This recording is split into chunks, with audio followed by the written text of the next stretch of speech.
Hi, guys. My name is Channing Hargrove. I'm so excited to be here with you today. We are going to talk about upgrading yourself in your workplace. And I am really excited that I have a presentation to go through with you all that I hope you take something from. We do have a few poll questions that I hope you answer because I don't want to feel like I'm talking to myself. You can also ask questions in the Q&A. And yeah, I'm excited to get started. Thanks, Channing. I'll go ahead and launch the poll. We'll start with the first question for everybody. Okay. All right, you guys should be able to see this poll. Can I answer too? Yeah. Yes, please. We're asking everyone how you're feeling today with a couple of options here. Give you guys another couple seconds. All right, we're going to go ahead and share the results. Okay. All right. Oh, well. Yeah. Looks like I'm happy that everyone's feeling good and great. I understand the myths, though. I've been there. I got it. Okay, so I would love to explain a little bit about who I am and why I'm here talking to you.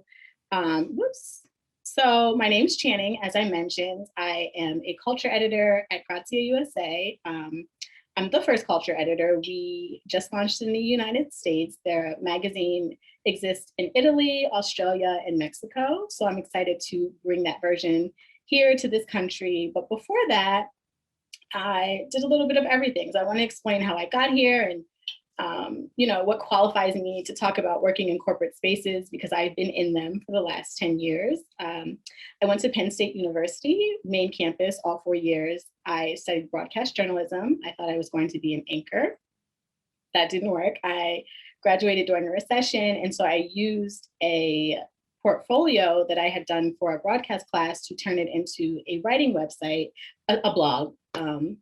And I used that blog to gain a bunch of clips to write for websites. So when I graduated, I worked for, well, it was Clear Channel, it's iHeart now, and I updated the websites for the New York and the Miami radio stations, just gossip stuff, slideshows. I don't want to date myself, but it was a very antiquated thing to do now, thinking back on it. From there, I bounced around a bunch. I'm skipping the part that it took me 3 years to move back to New York because when I graduated, the internship that I had, which was Clear Channel that I mentioned, did not turn into a full-time opportunity. It was a recession. The woman that was managing me had a change of heart. She decided she wanted to go be a glass blower or something. So I had to move back to Harrisburg, Pennsylvania. And from there, I started Channing in the City, the website that I mentioned. That was a portfolio in college, and that became a blog. And I used that to gain clips to write for a bunch of websites. I wrote for Essence, I wrote for the Huffington Post, Black Voices. And then 2 years after starting the blog, I got a full-time job offer in New York City. It was contract, so I didn't have benefits, but it made me really scrappy and really smart. And from there, I jumped around. So I have written for glam.com, which doesn't exist anymore. Wrapped, which was one of my favorite jobs. It was Vox Media's fashion website, and I covered New York's local retail scene. So I covered sample sales, store openings, closings, cool designers, and people you should know. And then I freelanced for a bit, and I wrote for the Cover Tour and Teen Vogue. And then I landed at Refinery 29, and I was there for almost 4 years. I was on the team that launched Unbothered, which is Refinery 29's largest sub-brand for Black women by Black women. And that was really innovative at the time. And we see a lot of websites now that have the ethos of Unbothered, but at the time it was very rare. It was really special.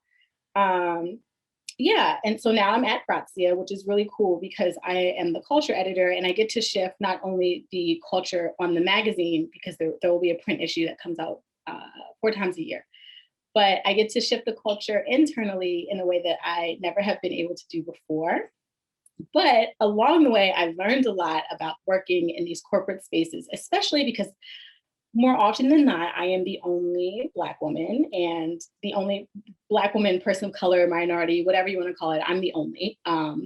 And so that has taught me a lot about how to exist in these spaces. And a lot of what I'm going to share to you today has been learned the hard way. So hopefully you are able to take some of this and make the best of it. So we're going to get into how to negotiate your salary before you take the job, office insights once you've accepted the job, and when to ask for a raise. Because I know we get in these spaces and automatically we want to be praised and acknowledged for the work that we've done, which yes, you deserve that. You absolutely deserve that. But there is a way to go about it so that you are successful. So what should you do before you've accepted a job offer? Oops, sorry. Where did my thing go? Okay. What should you do before you've accepted a job offer from your employer? I have gotten a lot better at this. I used to only read like Glassdoor, which is true. That's a good thing to do. But now I seek out Black women in particular because I want to know about how they've been managed, how they feel in the corporate setting. Are they the only one? Are they one of one? I think all of these things matter, especially when you're dealing with the other. It's easy to feel like you're isolated. So I don't want to set myself up in that way. And I also feel very confident now that, and don't only need to ask about the corporate environment before you join, but once you join, like, feel free to negotiate your salary. You don't have to take the first offer. I think most hiring managers have a budget that they stay within, but they always lowball you first. You can negotiate your vacation days. You can ask about employee research groups, especially as a non-white person. That's really important because you want to see if they are setting you up for success. Even if the company doesn't have a lot of minority people, it's important that they recognize that you do need a sense of community within the company that they might not be able to provide. And Hey, so I Shannon. asked about, yes. Sorry to interrupt. I realized that the presentation isn't up, but I found it and I'm gonna Oh wait, go. it's not? Yeah, totally fine though. We'll pull it up on our side. Okay, wait, I also can't see your chat. Oh, no worries. We'll just keep on moving. Do you see the presentation now? No. Oh, now I see it on your end. So you can go ahead and present. You do? Yes. Okay. Are we Perfect. good? Yes, now we're good. Okay. Thank you. Uh-huh. Whoops, sorry. Okay. So where were we? We accepted the job, and yeah, so we've accepted the job and we felt comfortable negotiating for what we're asking for. And we have done enough research to know if it's going to be a beneficial reciprocal relationship. I think that's important, especially now as employers are, I don't want to say bragging, but everyone's talking point is how diverse their company is and how they've set everyone up for success. And I think it's okay to hold their feet to the fire a little bit and just be sure that they're doing exactly what they're saying. And it's not just for cool points, that they actually have proven success stories. And these are things that you want before you join these companies, because we are often the people that make the companies most relevant and have the great ideas. So now that you've accepted, you aren't sure how to engage with office politics, or maybe it's your first job and you want to be sure that you are, networking appropriately. And I understand that. I think when I was coming up, there was like a huge emphasis on code switching, and I don't want to knock that. I think that has its benefits, but I think you as a person have to decide where you are comfortable with it and what that looks like for you. For me, I maybe might be a little bit more, I might divulge a little bit more about my personal life. I'm a very private person, but I understand that people want to work with people that they feel like they can trust and they like. So to me, that is like, I have to be a little bit more open about like what I do when I'm not at work. And you can set the tone for that. That doesn't necessarily mean you have to get into like your gossip or who you're dating or whatever, but it's just like, the shows that you're watching, if you have a pet, what you're doing over the weekend, those things play into how you're perceived at work and oftentimes tie into who is promoted. I also learned the hard way that HR is not for you. It is for the benefit of the company. So if you do actually have a problem, then maybe HR is like a last resort. And I think that when you go to HR, you should have documented what exactly is going on. And I don't think that you necessarily should go just because you feel like someone's being a little bit hard on you. I think that's just something I learned the hard way, that HR is not for you. And I think that that's a disappointing thing to learn when you do, especially as a minority person. But it makes my next point very even stronger, that it's usually up for you to advocate for yourself and that your professional advancement is in your hands. You know all that you add to the company. As I say this as a Black woman, but a lot of times all that I take on looks very effortless because I made it look so. And I think because of that, it's not always appreciated, and you get more work piled onto you. And so when you feel like it's time for you to advocate for a raise or a title change or whatever you think that you need to be more successful in the workplace, it's up to you oftentimes to advocate for that. And the way that you advocate for that, I find, is to use data. So when I started a company, for instance, when I started at Grazia, this was something I also did at Refinery. I keep any emails that are congratulating me on success. I keep page views. I keep all sorts of things that speak to the success that I'm having, but in the company's terms. I think that it's sometimes hard when you know all that you're putting in to realize that someone is not appreciating it and they don't see it because you see it and you know all that you do. But I think that's why I am going to show you a deck that I used to use at Refinery. Well, I used it once at Refinery for a job that I wanted within the company.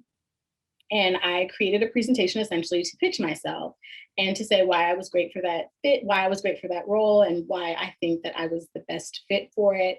And I spoke in terms of success within the company. So I'm going to share this with you. I don't want you to judge it. I don't want you to think that the corporate culture was incredibly lax, because you have to speak in terms of what the company is, and you know where you work and what's doing well there, and what is needed for success. You know the baseline of success for there. So this is what works for me at Refinery. And this was a deck that I pitched to some of our upper management. And it was for a job that I wanted within Unbothered, which is funny because I shouldn't have had to apply for that, but whatever. So this was a deck that I made, and I was saying, why I would be a good fit for this. Initially, I introduced myself as if they didn't know me, if they were unfamiliar with my resume. And if you were to use this, I would suggest that you use it as in place of a resume. So it's like, this is who I am. This is what I bring to the table. This is what I'm really good at. This is what I think I can add to your company, and speak in their language. So if they're a company that they want, higher page views, then speak to that. If they want Instagram likes, then speak to that. If they want cultural capital, then speak to that. But you know what you have to offer because you've been doing it. So I would pitch myself, and then I would, again, speak in their language. So Refinery was a very social first company. It was important that I showed them that I was active on social, but also that tied into my bottom line for the company, and that the company who cared about social capital and Instagram, that I could speak to my top performing Instagram posts and why that spoke to, what I could do for this job. And I think, so this this might feel silly if you're in a really corporate environment, but I think the language, right? So if you're a lawyer, then like case is one. If you're a stylist, then it's like the looks pulled and maybe the press that you garnered with that look. If you are an engineer, then maybe you have a few success stories and people that want to give testimonies to that. Like you can figure out what makes the most sense for your space and how you show up in it. And this is just what worked for me. So it feels a little silly, but this is what works. And then I recapped all of that, and I said that, this is what I plan to do. And essentially I rewrote the job posting in my language in a way that I saw myself showing up for the job, and reiterating that I actually could do this work and had been doing the work, And for you, this would look like, you also could rewrite the job description, but you could rewrite the job description, but you could also, uh, if it, you also, I'm sorry, I just lost my train of thought. You also could illustrate what it would look like for you to do the job. So you would just walk them through your day to day, essentially. And then I presented that during our interview. I didn't end up staying with the company. I have moved on, but I think that in this moment, I was really proud of the fact that I was able to quantify my work, because I think as creatives, it's really hard to figure out how to do that and what makes the most sense, and how, that looks in an analytical sense when we don't really do that. Um, sorry, I'm going to read a question. Is that okay, Lizzie? Yeah, go for it. I'm happy Okay. to read them as well. Oh, you can read it if you want. Okay, cool. We have Chanel, who asked, do you have advice for professionals who are looking to enter a writing/journalistic space without experience and or having studied those things formally? I do. This is going to be a little creepy, but something that I really subscribe to is finding people in the space that you admire and you really love what they do. And I used to set Google alerts, and I would email them, because everyone's email it's either in their Instagram bio or whatever. The email is easy to come by. And I would just compliment them on something that they did, whether it be an article or a press mention or even an Instagram, like I like those shoes or whatever. But I think sometimes when you reach out to people for the first time and it's like, let me pick your brain, that can be a little intimidating, but also like not a lot of people have time for that. I think if you want to send a nice email to the people that you admire and then say why you admire them, why they caught your eye, to spark the relationship, I think that's good. And then maybe jump with the next email, not the first email, but the next email, just be like, I really admire your career trajectory. And I have a few very specific questions that I want to ask. You're not asking to pick their brain, but you're like, I would love to ask you 3 to 5 questions or whatever about where I want to go in life or in my career. I hope that was helpful. Amazing. Thank you so much. We also had another question, which is, how did you utilize your blog to establish a creative portfolio for future employment? Yeah, so my blog acted as if I ran the blog as if it was a website, and I would email the clips to the stories. So I would write different examples of the stories that I wanted to write for these websites. So I would write a news post, which is, 300 words about something that had happened in fashion. I had examples of longer features. So the work that I was looking to do, I had done on my blog, and I could email that to editors or to people. And then I did the thing that I just mentioned, where I would email people, I would cold email people that I admired with a compliment, and I built relationships that way. And then people would take me under their wing. So for instance, one woman, I emailed her clips. And then when she was at Essence, I wrote for her at Essence. Another woman, when she was at Huffington Post Black Voices, I wrote for her there. And from there, I just was able to jump around. But I think the good thing was that I actually had been doing the stories that I wanted to do. And I had a professional example on my website of my work and my writing. And it doesn't have to be a blog nowadays. I think you can also do that with your Instagram captions or, your Instagram stories. I think for the time period that I was doing this, a blog was the most cohesive way to get your thoughts out there. But I think there are so many options now that it doesn't necessarily have to be a website. I prefer a website because you own that. That's a space that will always be there and always be yours to catalog your thoughts. But I don't necessarily think it has to be so. Amazing. We have another question as well from a attendee who notes, I'm 25 and a creative, and I just want to pick the right quote unquote career. There are so many options, and I want to go to school. I just don't want to lead down the wrong path or dive into the wrong job. What can I do to find my right line of work? I think that you should figure out what you would want to do for free. Like, what's something that you think about when you wake up, when your mind wanders, when you're in the shower, like whenever you aren't actively engaged, what are you thinking about? Because I think that is a good clue into where you should go professionally. And and pursue that. So if you think that you want to be a stylist, figure out how to get in front of people who can help you with that.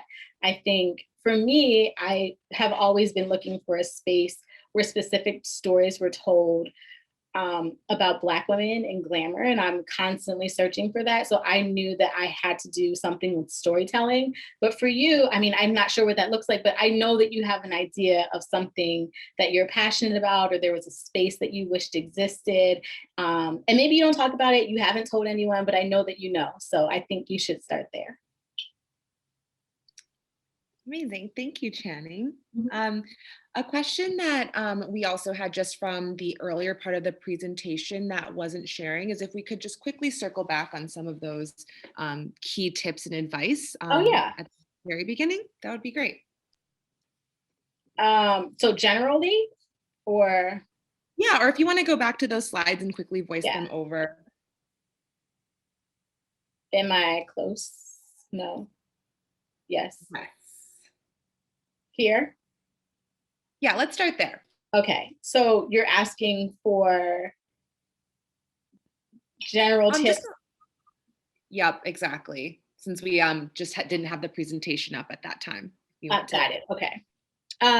So I think when I was negotiating job salaries, I had an ideal salary in my head.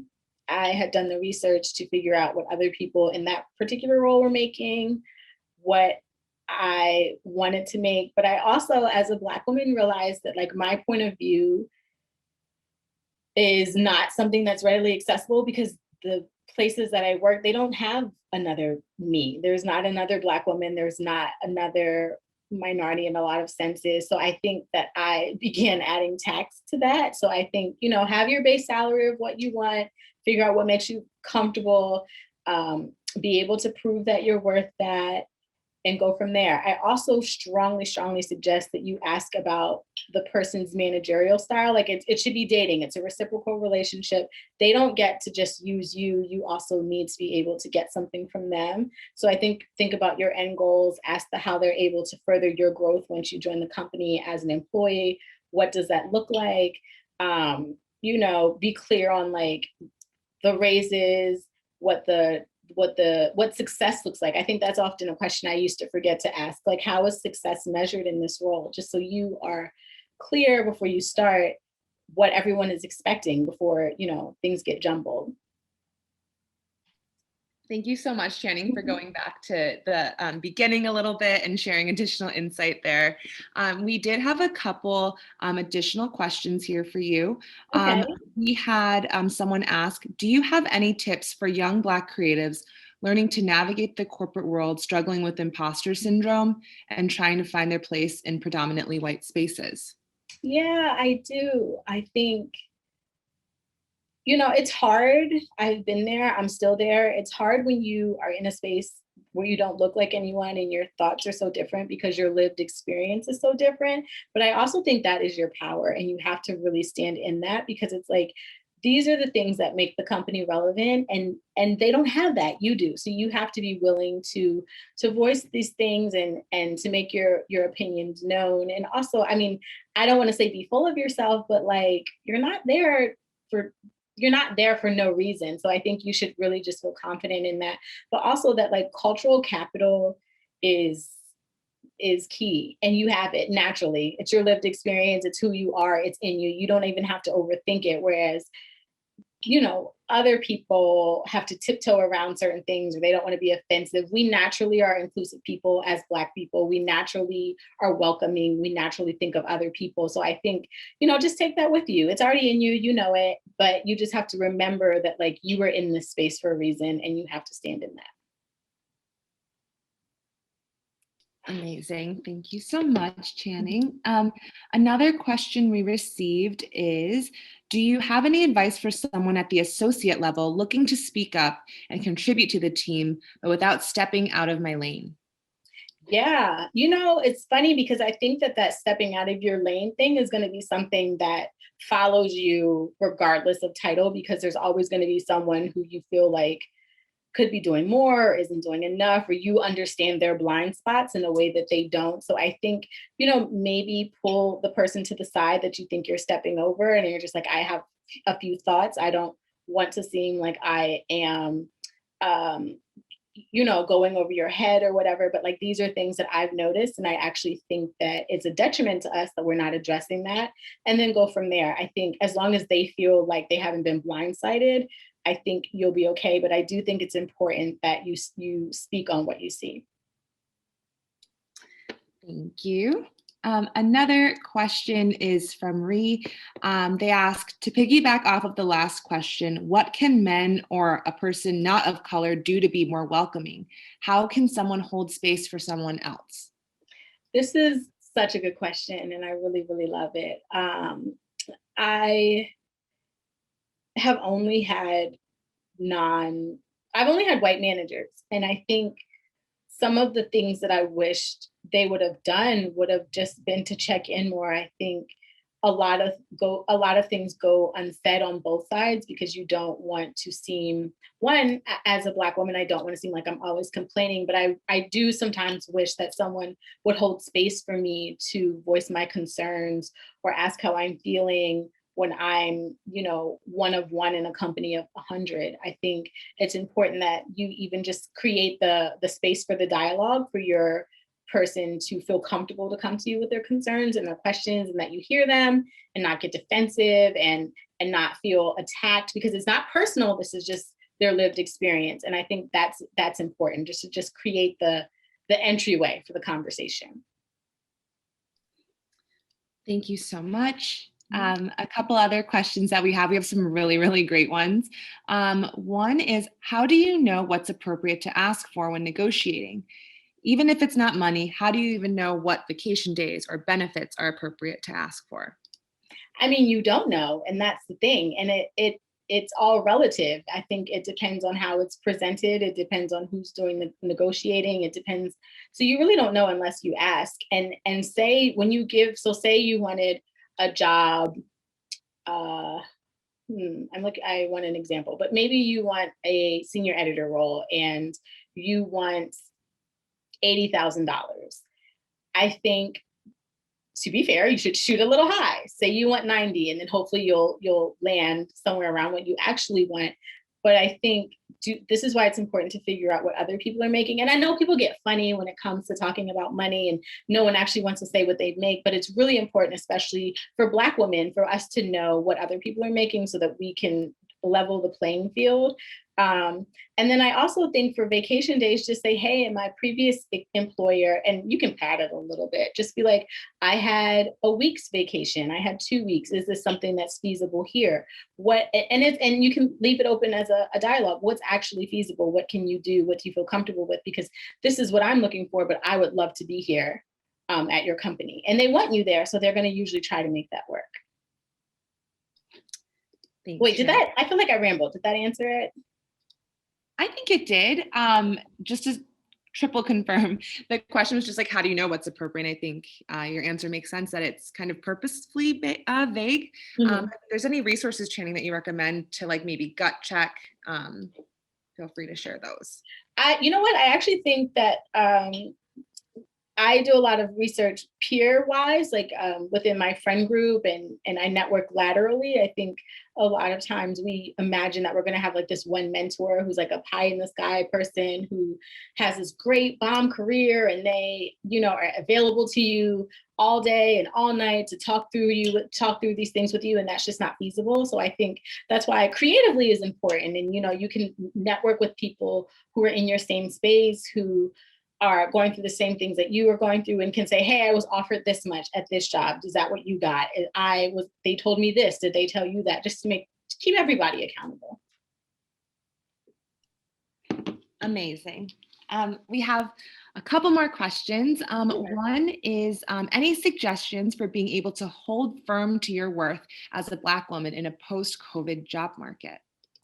I think now is actually the best time to do this, because especially after summer 2020, everyone's like, putting up their little black squares or whatever, and they're in a rush to say how not racist they are. And it's completely appropriate to call them on that, and to make sure that you feel comfortable in these situations, but also that they're doing the work. And I think a lot of times people think it's fine to just get you in these spaces and say that that's enough, but are they retaining people of color? Are they creating pipelines for success? And I think it's okay to ask about that. And I think it's great to know these things up front when you're joining the companies. But even now, I think it's easier to not demand, but to hold them accountable and make sure that you feel comfortable, because again, it's a reciprocal relationship. Thank you, Channing. Another question we have is from Sophia. She asks, talking about money and pay is a little bit uncomfortable for me, but I understand it is important to talk about it. How would you suggest bringing that topic up in an interview or in the workplace? It's funny because at Refinery, they actually did not like us to talk about salary with each other at all. And I think that was the first time I realized that was a red flag, because there was a discrepancy where like one person would be making $30,000 more than another person. And I think that in itself is an issue. If you are at a company that does not want to be transparent about what they are paying people, then you have to kind of wonder why. And I think now, as we're getting a little bit more comfortable having these conversations about money and what people are making, it's just to make sure that like we're all being paid fairly, right? So I think you can say that, just like, it's a little awkward that I'm going to ask you this. I know that it's really not my business, but in terms of like both of our forward movement, do you mind if we have a conversation around money? And then so if the company is like a unionized company, which a lot of media companies are beginning to be, there are standard base rates, and you can ask what that is per the union, and I think the company actually has to provide that. All right. In terms of your next question, Channing, we have one from Candace, and she asked, how has your experience navigating the corporate space influenced how you manage a team? What are some metrics you use to identify success and areas of growth within your team? Thank you. That's such a great question. I actually just started building out my team at Grazia, and the way that I measured success was I identified the blind spots within the company's masthead, like the people that were already working and writing. And I, again, thought about the space that I have always wished existed and what that looked like and what the voices are that pour into that space. And then I hired those people. I went after people who I typically don't see in media. I went after the people who are from small towns, because I am. And I think, you know, companies can be very ancestral, and the people that they hire, it's very much like, oh, you went to this school or you went to that school, and it's all very like whatever.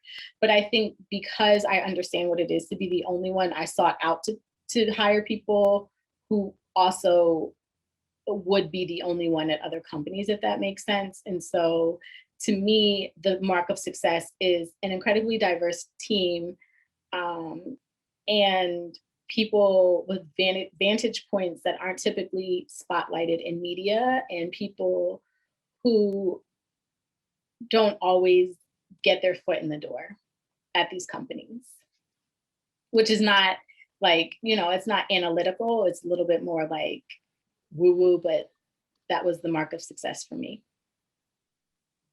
Thanks, Channing. A question that's somewhat related is from Aja. They said, hey, Channing, do you have any suggestions on how to get noticed in cities or states that you don't currently live? My resume is pretty packed, and one of my references is a well-known screenwriter in LA, but a lot of companies in LA don't consider you unless you already live out there.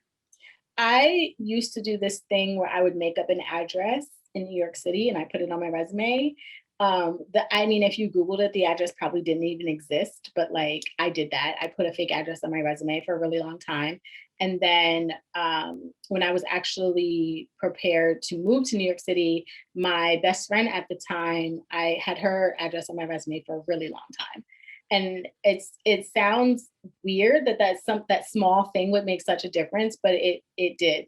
But you know what? Actually, I think now that everything's remote, I don't know that that's going to be such a struggle anymore because most companies realize that you can do your job from anywhere. I think I would then use the opportunity to, use it creatively or an Instagram and figure out you're in at that company. I usually try to find a Black woman, but you can figure out who you feel most comfortable with and then cold emailing them and just not giving them a sob story, but just explaining in a genuine, authentic way why you're very excited and passionate about this company, and go from there. I think that's a great point, Channing, and I'm happy to drop in Channing's Instagram as well as Creatively's in the chat, as well as our feedback email. We're always happy to help creatives find jobs. That's why we exist. So we're happy to do that. And I know Channing would be happy to advise as well for those who are looking for opportunities. We have 3 last questions for you, Channing. One is, how do you show employers that you can handle bigger tasks and more responsibilities without letting them overwork you? Ooh, that is a fine line because I feel like, and I literally just said this to one of my coworkers today. Actually, I was like, I'm not taking on anything else because I think they're just going to begin to look at me as like an inhumane person, and continue to make me into a mule.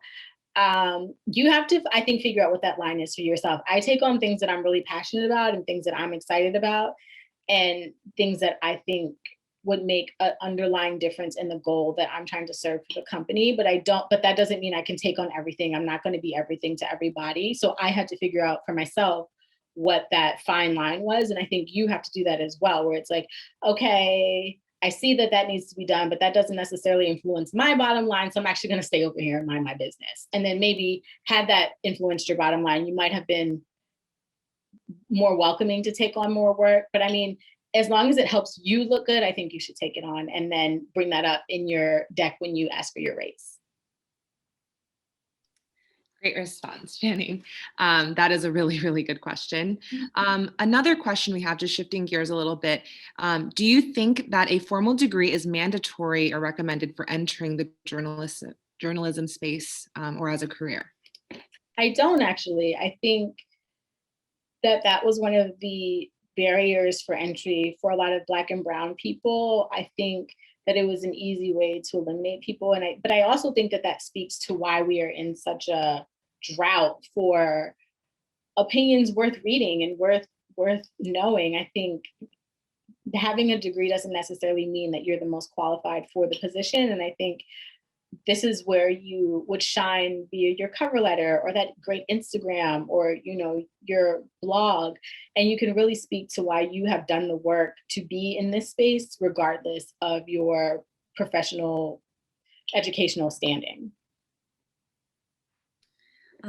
One of our last questions is, what is something that you wish you knew at the beginning of your career that would have helped you navigate the corporate culture as a Black woman now? I wish I knew that I was smarter than most people. I think, like, as Black women, we often shrink ourselves. And I think we, because we're so low on the totem pole everywhere else in the world, that we bring that in the workplace. And I just wish that I knew that, like, I'm naturally diverse, I'm naturally empathetic, I'm like all of these things that people want now in employees. Like, we've been that all of our lives. And I think you just have to remind yourself that, like, you were probably more qualified than your boss. And I mean, don't show up that way in the space, like, be humble about it. But I think it's just important to realize that, like, you are the sauce, you are what makes this company pop, and you have to walk in that. Great. And your last question, Channing, is, of course, with everything going on in the world, especially yesterday in terms of the verdict, I guess this is actually a personal question from me. I was wondering, like, if there's any advice that you have for those who, are trying to navigate corporate culture while also clearly, having so many hardships in just everyday world outside of the office. Is there any advice that you have for those creatives and those who are working in those spaces? Definitely. I think you have to just be firm on your boundaries. For instance, yesterday, a white manager asked me to be prepared to write about the the verdict, and I was like, oh, I haven't seen the trial. I wasn't watching. And like for you to assume that I was is wild because I wasn't. And I told her that I wasn't writing it. And I think you have to remind people that you're a human, that like this is not clickbait for you. It's your life. It's your humanity. And I think everyone wants to be first to a story, but you forget that like there are people involved here. And I think you just have to be comfortable being like, hey, I'm actually not okay. I need a moment. I've been ingesting all of this and I need to take just a beat before I can actually be productive again. And I think that's something that people should understand. We're living through multiple pandemics. There's like, they're killing Black people, COVID's in the air, like all of these things are happening. And I think it's just important to remind your manager that you are a person and that in order for you to be your best self at work, you have to be a full self. You have to pour back into yourself. Thank you so much, Channing. That was the last question. Is there any last thoughts you wanted to share with everyone before we wrap everything up?